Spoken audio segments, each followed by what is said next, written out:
प्यारे छात्रों छात्राओं भैया बहनों, आज हम लोग 9th क्लास के लिए कबीरदास को पढ़ेंगे। आप सब जानते हैं कबीरदास जी निर्गुण संत कवि हैं,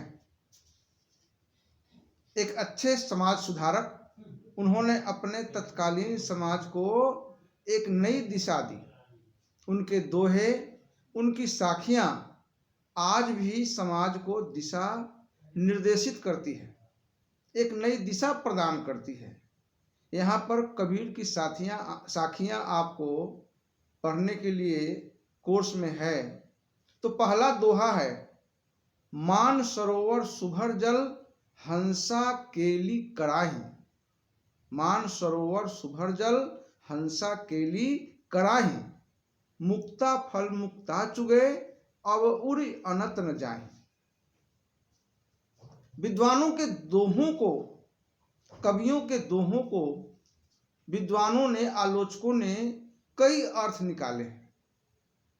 एक अर्थ के अनुसार इसका साधारण अर्थ निकलता है, मान सरोवर हिमालय में, हिमालय पर्वत पर एक मान सरोवर नाम का झील है, सरोवर है।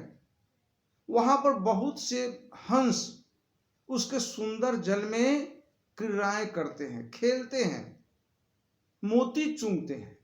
मान सरोवर सुभर जल हंसा केली कराही। केली माने क्रीड़ा।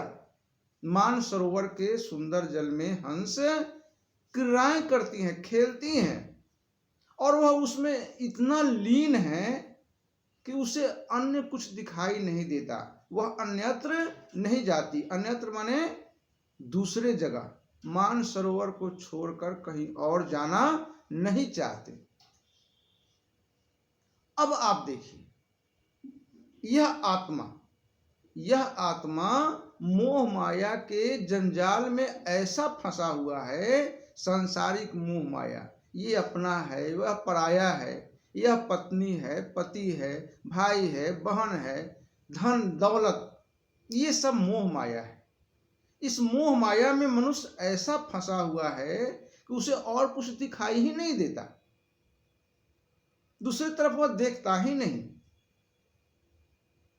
लेकिन ये सब मोह माया का बंधन बेकार है।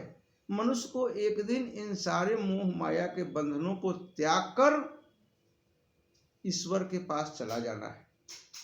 तो मान सरोवर सुभर जल हंसा केली कराही, मुक्ता फल मुक्ता चुगे अब उरी अनत न जाए। विद्वानों ने इसका एक दूसरा भी अर्थ निकाला है।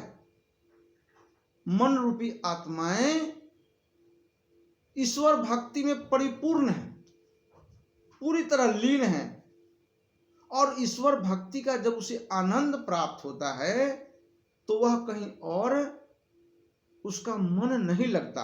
अन्यत्र माने अन्यत्र का अर्थ है कहीं और।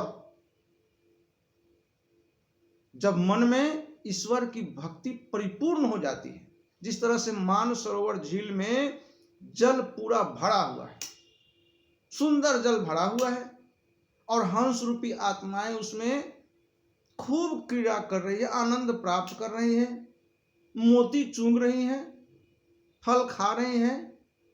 तो जब ईश्वर की भक्ति उन्हें मिल जाती है तब वह कहीं और, किसी और देवी देवता के पास वह भटकना नहीं चाहते।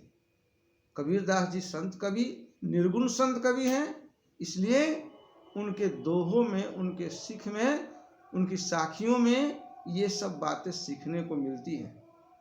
अब दूसरे वीडियो में हम लोग इसका दूसरे दोहे का अर्थ समझेंगे। यदि आपने चैनल को सब्सक्राइब नहीं किया तो सब्सक्राइब कर दें, क्योंकि जब भी कोई नया वीडियो आएगा आपको तुरंत पता चल जाएगा। फिर अगले वीडियो में मिलेंगे, तब तक के लिए धन्यवाद।